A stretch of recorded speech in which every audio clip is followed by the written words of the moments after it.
Hey everyone, it's Tara. Welcome to my channel, Tara Talks Books, where we talk everything bookish. So today I'm going to be doing my March reading wrap up. I ended up reading 5 books this month, 2 on audio, 2 physical, and 1 digital. So if you want to see what I read this month, just keep watching.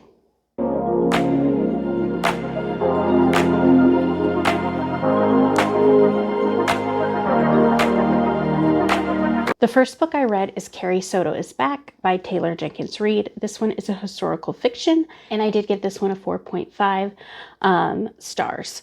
So this follows Carrie Soto, who is a famous, talented tennis player. It starts off with the beginning of her career, and then it goes into her abrupt retirement.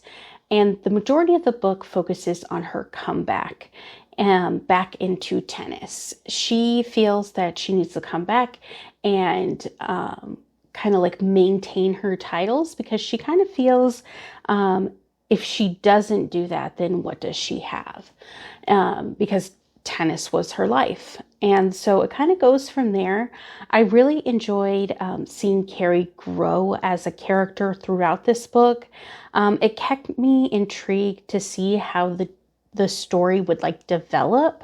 There are times in the book where I can see how people could think that Carrie is kind of a hard to root for character, but I actually enjoyed her. So I think that potentially if you don't like Carrie as a character, you're not going to like this book, but I really enjoyed her. So I did end up enjoying this book. I enjoyed the relationship she gains in the book. There is a friendship that develops between her and another tennis player.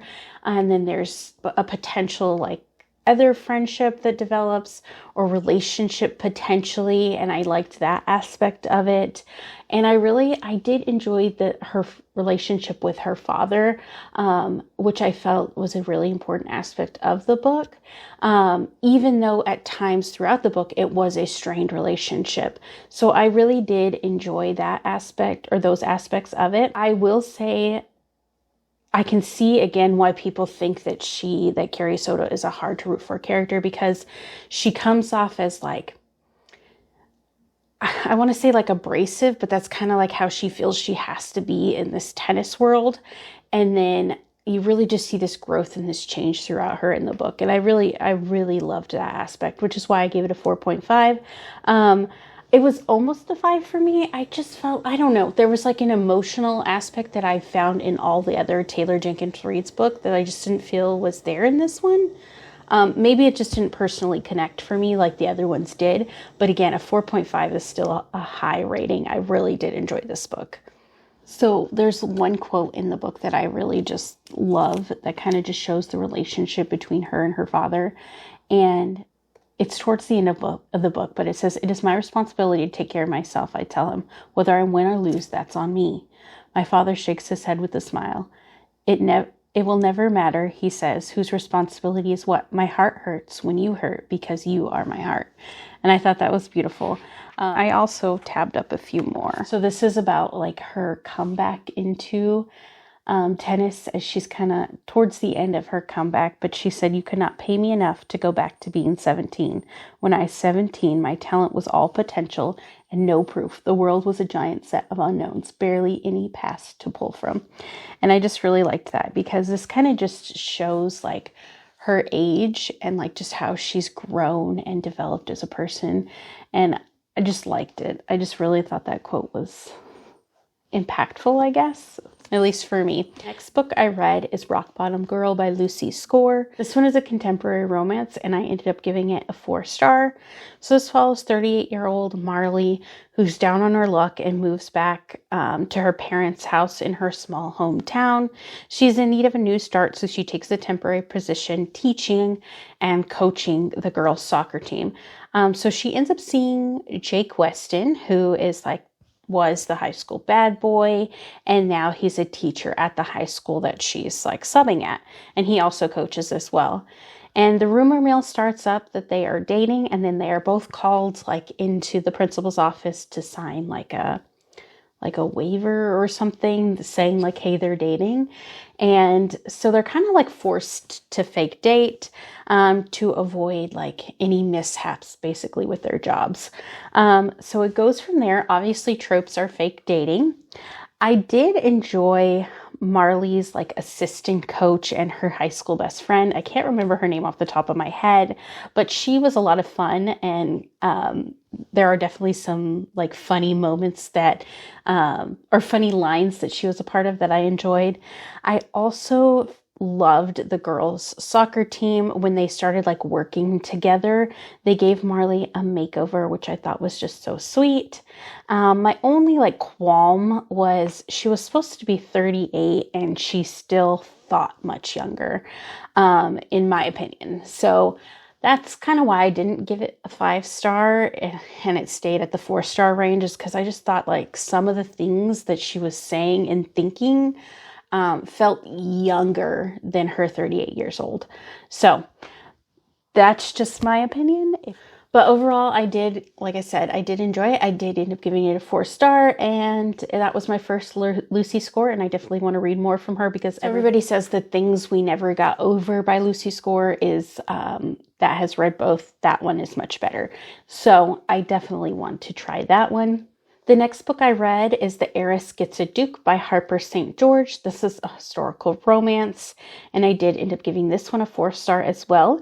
So this follows American heiress August Crenshaw. August doesn't aspire to marry a lord. She wants to work in the family business. August is too progressive for the time, which makes her like an unsuitable match for a duke. So her parents offer up her younger sister for marriage, but August won't let her sister go into a loveless marriage without a fight. So the Duke of Rothschild needs a marriage of convenience with a large dowry to get his recently inherited estate out of financial demise. So after meeting August, he knows he doesn't want Violet. He wants August. And it goes from there. I did enjoy this one. I enjoyed August's like strong personality. She knew what she wanted. And although by the end of the book, that looks slightly different than she had envisioned, she still wants to like work in business. And I liked that aspect. She didn't lose who she was. I loved their meet cute too. That was so much fun. I loved Violet and August's relationship, and even their brother too, a little bit at the end. You could see that their sibling relationship was strong, and I liked that aspect. I felt the conflict could have been resolved like just with a conversation, which isn't my personal favorite when it comes to like conflicts in a couple, or like that maybe like third act breakup, or, you know, how they go through the conflict to the resolution. That's not my personal favorite. So that is why it was a 4-star for me. But other than that, I really enjoyed this one. The next one I read because the Black Hat Book Coven, and that one is Gravebriar by Casey L. Bond. This is a YA fantasy, and I did end up giving this one a 3-star. So this follows Castor Gravebriar, who is a witch in the Gravebriar Coven, which are healers. However, her magic is poisons, which is different from everyone in her coven. So she ends up being accused of poisoning a witch in her own coven. So to prove her innocence, she goes in search of a cure that only a Gravebriar witch can get. Once she goes, she realizes she's being followed by Forge Silverthorn, who was sent to kill her, but he claims there's like a more sinister plot going on between like the houses or the covens, and he wants to stop it. So they seek out a banished witch who hides like in plain sight as a circus ringmaster, and the story kind of goes from there. So I did enjoy the different covens, and all seemed intriguing, but they just didn't get fleshed out. So I wanted to learn more about them, and I feel like you learned more about the Gravebriar Coven, which was good, but even that wasn't what I was looking for. I wanted more. I also liked the description of the town Cauldron in the beginning of the book. It kind of like got me like sucked in and intrigued, because I was like, oh, there's this whole town, and then there's all these different covens, and it kind of gives you a brief explanation, but it doesn't go deeper into it, which is what I wanted. I did enjoy the circus aspect, which was fun. but I feel it wrapped up pretty quickly, which is why I gave it a 3-star. It was just an okay read, but maybe not for me. And the last book I read is Cause the Beam Me Up Book Club, and that's Alien Tyrant by Ursa Dax. This is a sci-fi romance, and I did end up giving it a 4-star. This follows Cece, a human woman who is taken from Earth with a bunch of other women by their governments to explore a planet similar to Earth and kind of like harvest, I guess, or figure out if they can take the resources. I don't really know. Their ship is attacked by crab-like aliens and nearly everyone dies, but the women, they escape, and Cece is taken by Gon Baruti because he recognizes her as his mate. The other women are taken by another clan, but Baruti and the clan are not on good terms. And so that's kind of like how it begins and how the story kind of unfolds. It kind of unfolds from there. I enjoyed the aspect of like the government, like multiple governments coming together and taking, like kidnapping their citizens and forcing them to go to a planet. And just because that's not something I had read in a sci-fi alien romance, so that was new for me. I also enjoyed kind of like the prologue, which kind of showed both of them. It was like a dream or something for her.